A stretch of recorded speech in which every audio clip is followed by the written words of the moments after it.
Bonjour. Le sujet du jour, c'est l'obligation de mettre en place la PPV, la prime de partage de la valeur sur 2025. Alors pour ceux qui la connaissent pas, je vais vous présenter Christine, qui est la responsable RH et pays du cabinet. Moi, vous me connaissez a priori. Donc le sujet, c'est un sujet récurrent et qui a commencé avec la prime Macron et qui a commencé même sur la notion de partage de la valeur.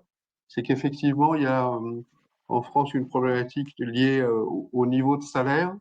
Et l'idée pour les entreprises, il y a eu des dispositifs qui ont été mis en place, mais il y a maintenant bien longtemps, pour les entreprises de plus de 50 salariés qui s'appelle la participation. Il y a un certain nombre de structures qui ont mis en place des conventions d'intéressement qui permettent aux salariés du coup d'avoir une sorte de retour sur l'investissement qu'ils ont dans l'entreprise. Et donc, il y a des dispositifs qui existent, mais qui sont des dispositifs qui sont facultatifs. Et puis, on a vu au moment de la crise Covid et après il y a eu un dispositif qui avait rencontré malgré tout un beau succès, c'était la prime dite Macron, et que nos gouvernants ont voulu rendre obligatoire pour certaines entreprises. Et l'idée, c'est effectivement, c'est toujours là de voir comment les équipes au sein des entreprises peuvent elles-mêmes partager, enfin, faire l'objet d'un partage de la valeur, à savoir quand une entreprise se porte bien, bah, comment il y a une sorte de retour au niveau des équipes. Voilà. Donc je vais laisser Christine prendre la main et puis je reprendrai la main soit au fil de l'eau, soit à la synthèse au moment de la conclusion. Voilà, Christine, je vous laisse la main. Oui, alors, donc la prime de partage de la valeur, c'était un dispositif qui était purement facultatif jusqu'au 1er janvier 2025. Au 1er janvier 2025, toutes les entreprises peuvent mettre en place une PPV. Ça ne change pas, ça reste un dispositif qui est ouvert à tous. Simplement, une obligation vient peser sur les entreprises qui répondent à 3 critères, à 3 conditions qui sont strictement cumulatives. Ces conditions, elles tiennent à 3 choses. Vous avez une condition qui concerne l'effectif. Donc, ce sera les entreprises compris entre un effectif compris entre 11 et 49 salariés. Les effectifs qui ont un bénéfice net supérieur ou égal à 1% de leur chiffre d'affaires sur 3 années consécutives.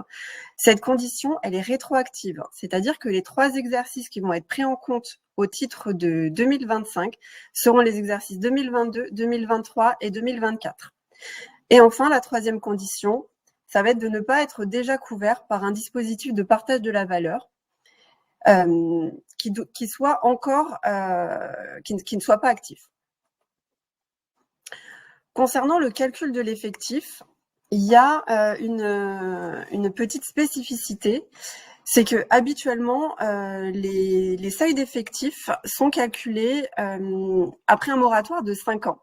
C'est-à-dire que si vous atteignez pendant 5 ans l'effectif de 11, vous étiez assujetti à certaines obligations, de la même façon pour les effectifs de 50. Le décret de juillet 2024 est venu supprimer ce moratoire, de sorte que l'effectif qui va être pris en compte sera celui de votre année N-1. Donc si en 2024, vous avez franchi pour la première fois le seuil de 11 salariés, vous tombez sous un des critères de l'obligation. L'effectif retenu sera celui au sens de la sécurité sociale. C'est votre effectif moyen mensuel, donc c'est-à-dire c'est votre effectif en ETP, tout établissement confondu. J'ai une petite question, mais qui est volontaire, Christine. Donc, dès lors qu'une entreprise a moins de 3 ans d'ancienneté, par définition, la PPV ne s'applique pas. Alors, c'est une bonne question. Merci de me l'avoir posée. Ouais. Voilà. Effectivement, non, elle ne peut pas s'appliquer puisque vous aurez une des 3 conditions qui sera forcément défaillante.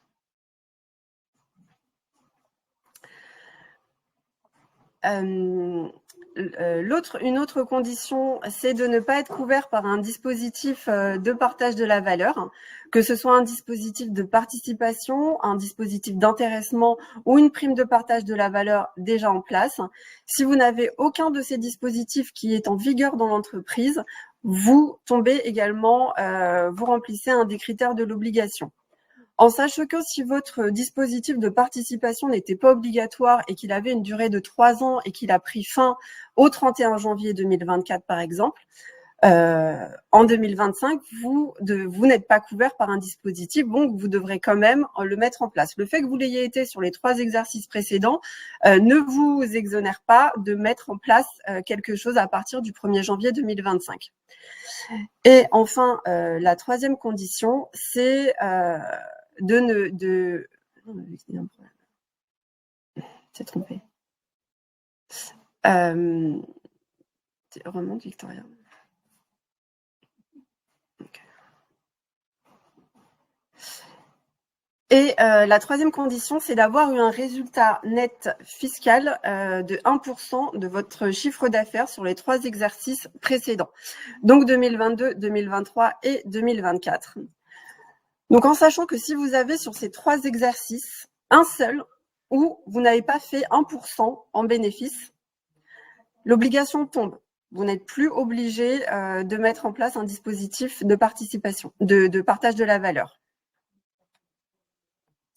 À titre d'exemple, en 2022, vous avez 1,5% de bénéfices nets, 2023, 1,6%, 2024, 1,1%. Vous tombez sous l'obligation. Sur le cas numéro 2, si en 2024, vous avez 0,8% de bénéfice net fiscal, le critère n'est pas rempli et vous n'êtes pas obligé de mettre en place un dispositif de partage de la valeur. Les exercices qui seront pris en compte se décaleront chaque fois d'une année. Pour 2025, on prend en compte 2022, 2023 et 2024. Sur 2026, on prendra en compte 2023, 2024 et 2025. Si on étire ce raisonnement, si en 2024, vous avez un résultat net fiscal qui est inférieur à 1%, vous pouvez considérer que pour les 3 prochaines années, vous êtes exonéré de mettre en place un dispositif de partage de la valeur. Concernant les salariés éligibles, il faut savoir que le dispositif que vous allez choisir pour mettre en place votre PPV, que ce soit une DUE ou un accord d'entreprise ou de groupe, c'est ce document qui va venir figer le versement, les conditions d'attribution, les critères de modulation du versement de votre prime de partage de la valeur. En dehors, vous ne pourrez rien faire en dehors de ce document. C'est pour ça qu'il va être très important de bien l'étudier et de bien le rédiger parce que vous allez être lié par lui. Dans votre DU ou votre accord, vous allez pouvoir y définir le montant et vous allez pouvoir exclure certains salariés du versement de la prime en définissant par exemple un seuil maximum de rémunération au-delà duquel vous ne souhaiterez pas donner une prime de partage de la valeur et ce sera parfaitement légal. En dehors de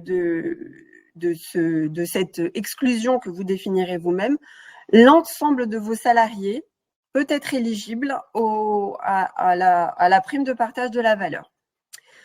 Vous pourrez cependant, à l'intérieur de vos salariés, définir des critères de modulation. Attention, ces critères de modulation sont limitativement énumérés par la loi et vous n'aurez pas la possibilité d'en définir d'autres. Les critères, ils sont au nombre de 5. C'est la rémunération, le niveau de classification, la présence effective dans l'entreprise durant l'année, la durée du travail mensuel et l'ancienneté dans l'entreprise. Ces critères de modulation devront figurer dans votre DU ou dans votre accord d'entreprise. Si au moment du versement, vous souhaitez définir un critère de modulation supplémentaire, ce ne sera pas possible, ce ne sera pas légal et vous perdrez tout le bénéfice de l'exonération en cas de contrôle.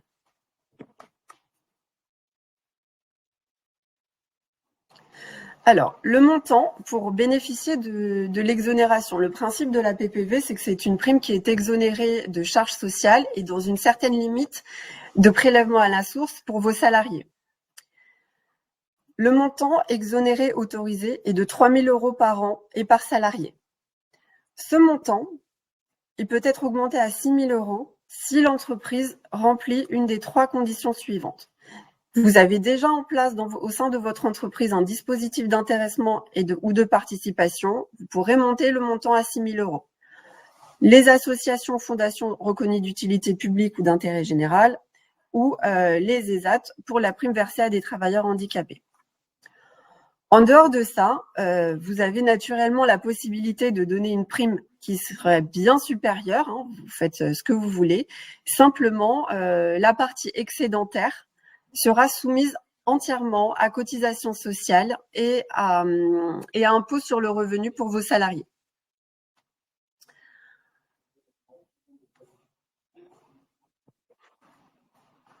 Alors,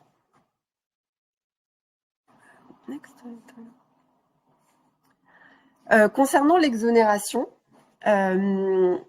le décret de juillet 2024 est venu préciser les modalités qui seraient applicables pour bénéficier de l'exonération.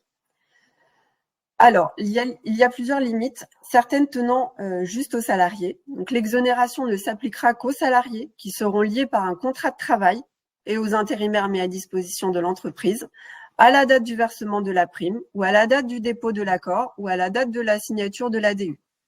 En dehors de ces 3 dates-là, si vous souhaitez verser la prime à un salarié qui n'aurait pas été présent sur ces 3 dates-là, la prime devrait être soumise à condition, soumise à charge.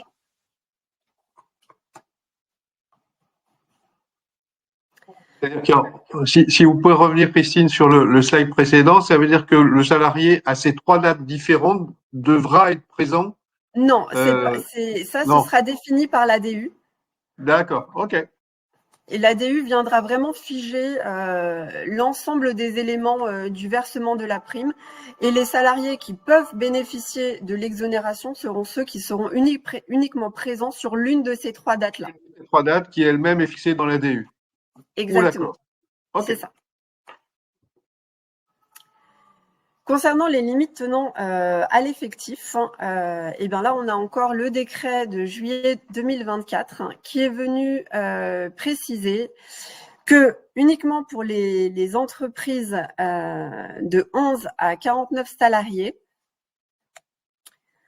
la prime de partage de la valeur serait exonérée donc de cotisations sociales patronales et salariales, de contribution à la formation professionnelle, de participation à l'effort de construction. En revanche, elle reste soumise à la CSG-CRDS, à la taxe sur les salaires pour les entreprises qui ne seraient pas assujetties à la TVA, au forfait social et à l'impôt sur le revenu, avec une exonération possible en fonction de certains critères.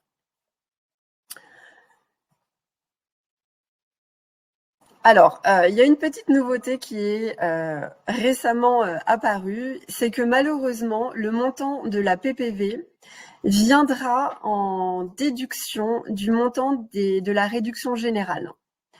Donc, il faudra faire attention sur le mois de versement en fonction de la rémunération qu'ont eu vos salariés au cours de l'année ou que vous prévoyez de leur donner, parce que vous risquez une baisse significative du montant de votre réduction générale.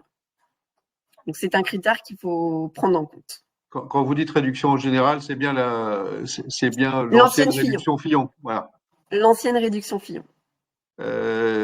Oui, alors du coup, ça peut avoir un impact significatif parce que si le montant de la PPV est relativement important et qu'il compte dans le montant qui appelle la réduction Fillon, effectivement, il en résulterait une augmentation assez significative des charges sociales correspondantes parce que du coup, ça ferait sauter, si j'ai bien compris, ça ferait sauter la réduction Fillon, c'est ça? Oui, selon le montant qui serait versé, il y a un risque que la réduction Fillon saute de façon non négligeable.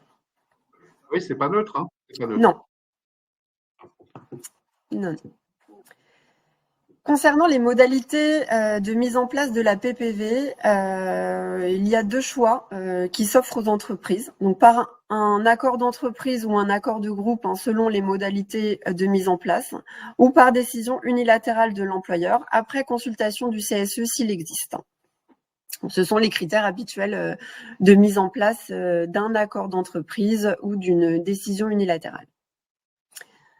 Le choix retenu, bien sûr, dépendra de votre contexte social, de la présence d'un CSE, d'un dialogue social, de votre effectif également, et de ce que vous souhaitez faire. Alors, la dernière chose et la non négligeable, c'est le principe de non-substitution. Il est bien évident que la prime de partage de la valeur, son obligation n'a pas pour but de venir court-circuiter une prime qui serait déjà en place dans l'entreprise ou à se substituer à un des éléments de rémunération qui serait versé par l'employeur jusqu'à présent.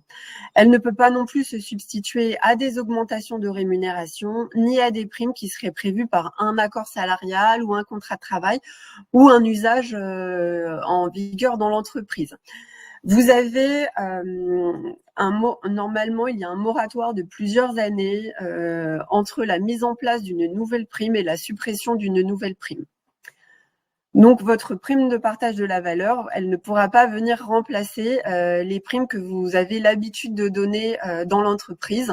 Même, attention, si elles ne font pas l'objet d'un accord ou d'un contrat ou qu'elles ne sont pas contractuelles, si ce sont des primes que vous versez chaque année depuis plusieurs années, elles peuvent avoir constitué un usage dans l'entreprise, même s'il n'est pas écrit. Et dans ces cas-là, la PPV ne pourra pas venir se substituer à ces primes-là. Vous vous mettriez en défaut par rapport à la législation. Voilà. Alors, je reviens rapidement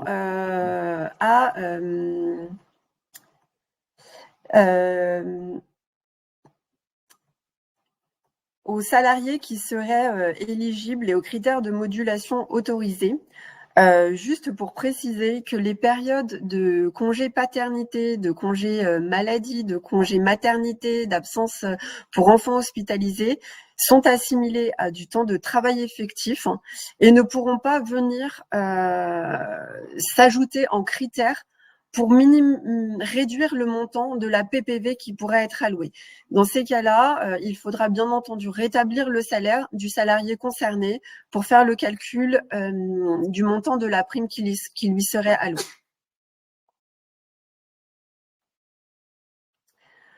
Voilà, Monsieur Lévy, je vais vous redonner la parole. Alors, j'ai une réflexion qui est là. Alors, j'ai une question, mais on en a déjà bien évidemment échangé ensemble et je connais la réponse, mais l'idée, c'est d'éclairer aussi les personnes qui nous écoutent. Il n'y a pas de sanctions prévues ou quelles sont les sanctions prévues si jamais on ne met pas en place le PPV? Les sanctions ne sont pas encore définies. Le risque étant bien sûr un rappel à l'ordre de l'URSSAF dans le meilleur des cas et dans le pire des cas, une sanction pécuniaire mais qui n'est pas encore définie. D'accord, oui, ou par l'inspection du travail, j'imagine que ça Ou rentre. par l'inspection du travail, bien sûr, vous vous feriez retoquer immédiatement par l'inspection du travail.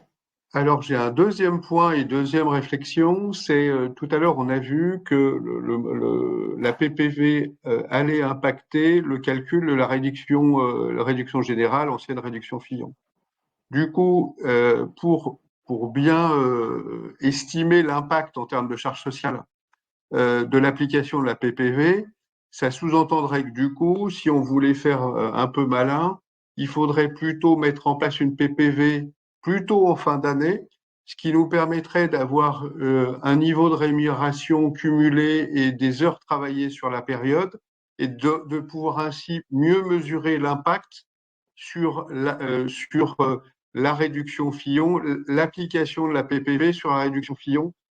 En fin d'année, on a une bonne appréciation de ce que des cumuls antérieurs et du coup de ce que pourrait entraîner en termes de sur le calcul de la réduction Fillon l'application de la PPV. Vous en pensez quoi?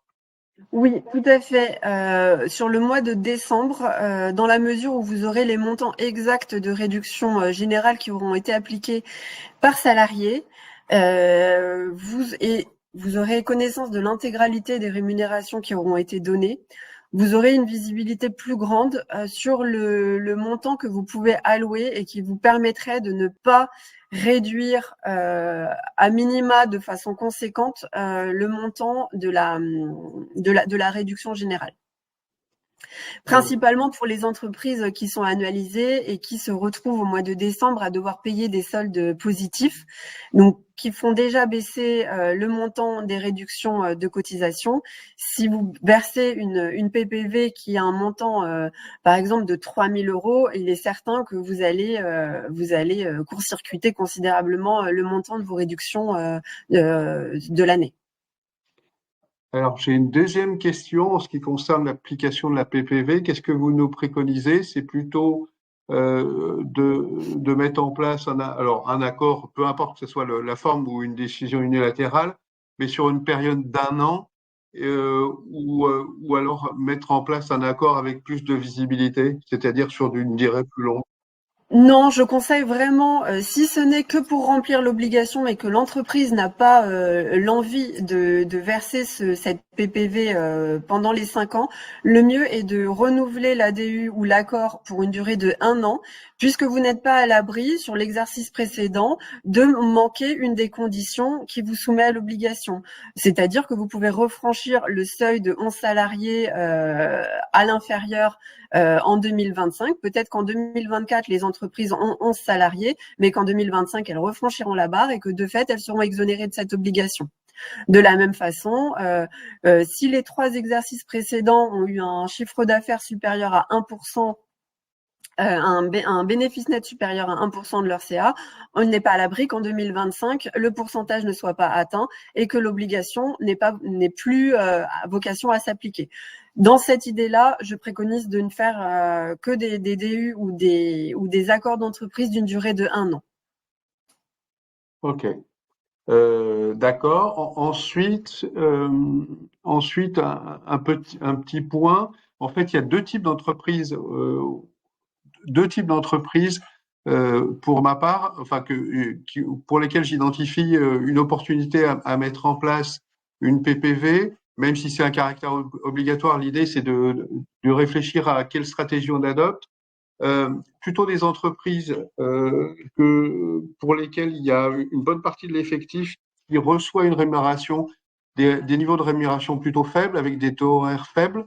Et donc la PPV permettrait, si j'ai bien compris, de prioriser ces effectifs-là. Voilà, par exemple, on est assez présent dans les services à la personne, donc ça permettait de prioriser l'application de la PPV sur les intervenantes, par exemple. Et puis, de l'autre côté, on va dire sur des entreprises qui comptent sensiblement plus de cadres. Là, en revanche, ne pas lier l'application de la PPV à un niveau de rémunération. Et là, l'idée, ça serait plutôt d'y trouver des modalités dans le cadre d'une politique salariale de fidélisation des salariés. Vous en pensez quoi sur ces deux typologies d'entreprises? Alors, c'est possible, mais il faut vraiment penser au climat social. Si vous avez des critères de modulation qui sont vraiment excluants pour une certaine partie des salariés, ça risque de poser un problème au niveau du climat social. Maintenant, ça reste possible. La DU peut exclure une certaine catégorie de salariés dépassant un certain seuil de rémunération. Dans l'absolu, les salariés ayant une rémunération supérieure à 3 fois le SMIC ne peuvent pas bénéficier de toute façon de l'exonération des cotisations sociales de la PPV. Donc, ça va exclure certains cadres de certaines entreprises de fait de ce dispositif-là. Ensuite, Oui, il ne peut pas y avoir de critères tenant à l'affectation. C'est-à-dire qu'il ne sera pas possible de définir un critère de modulation qui tiendra au secteur d'intervention. Pour le service à la personne, vous ne pourrez pas définir les intervenantes d'un côté avec tel montant, tel pourcentage, et de l'autre côté, mes responsables de secteur qui ne restent qu'en administratif ou qu'à l'agence. Ça, ce ne sera pas possible. Les critères, elles sont vraiment limitativement prévus par la loi. C'est la rémunération, le niveau de classification, la présence, la durée de travail et l'ancienneté. Au-delà de ça, on ne pourra pas.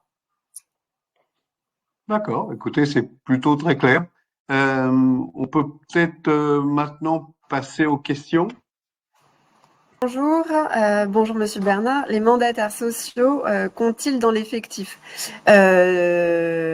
ou à partir du moment où il y a un bulletin de salaire qui est émis, oui, ils comptent dans l'effectif. S'il n'y a pas de bulletin de salaire, non, ils ne comptent pas dans l'effectif. Mais le mandat social, le mandataire social avec un bulletin de salaire compte bien sûr dans l'effectif.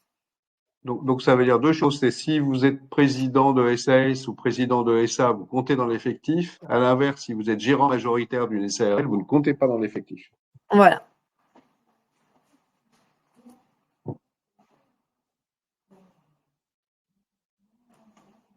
C'est la seule question qu'on ait. Je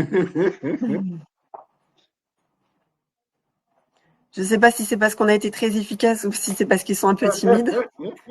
Ou alors que c'est le matin et que après un beau week-end, ça a été compliqué. Bonjour Amel, elle vient d'arriver. Ah, Ah, écoutez, quoi qu'il en soit, ce qu'on peut dire, c'est que de toute façon, notre équipe se tient bien évidemment à votre disposition pour mettre en place un accompagnement spécifique sur la PPV, avec l'idée, c'est vous l'aurez compris, c'est d'avoir une réflexion un peu soutenue sur qu'est-ce qu'on applique comme prime, quels sont les impacts, bien évidemment, sur le calcul de la réduction générale, quelle est la forme souhaitée, quelle est la durée, est-ce que d'abord la PPV est applicable ou pas. Donc en fait, il y a un tout petit peu de sujets qui touchent à la fois aux sujets comptables et aux sujets sociaux. Donc toute l'équipe de Galaxy se tient à votre dispo. Alors, plutôt la partie comptable pour savoir si effectivement vous êtes éligible à la PPV, parce que dès lors que vous vous souvenez, hein, dans les conditions d'obligation, c'est vous devez obligatoirement sur les 3 derniers exercices avoir 1% de résultats par rapport à CA. Et donc ça, c'est d'abord un calcul comptable, et ensuite notre équipe passera la main plutôt à l'équipe RH pour tout ce qui est dispositif de mise en place de la PPV et modalités. Voilà. peut-être une petite précision. C'est un dispositif de partage de la valeur hein, qui est obligatoire. Nous, on a on a centré sur la PPV, mais vous avez la possibilité de mettre en place également un dispositif de participation ou d'intéressement ou un abondement en PE. La participation ou l'intéressement pour les effectifs qui n'atteignent pas le seuil de 50 salariés pendant 5 ans n'est pas obligatoire. Mais si vous souhaitez faire passer par ce dispositif-là plutôt que par une PPV, vous avez parfaitement le droit de le faire. Hein. C'est le dispositif de partage de la valeur qui devient obligatoire, ce n'est pas la PPV. Nous, on a focalisé dessus aujourd'hui parce que c'est vraiment le dispositif qui a été remanié cette année et qui répond à des critères particuliers. Le dispositif de participation que vous pouvez mettre en place, ces modalités de fonctionnement n'ont pas évolué au cours de l'année. Il n'y avait pas d'intérêt à en reparler aujourd'hui. Il nous reste à vous souhaiter une bonne journée et puis à très bientôt pour la mise en place de la PPV. Voilà. Au revoir. Au revoir.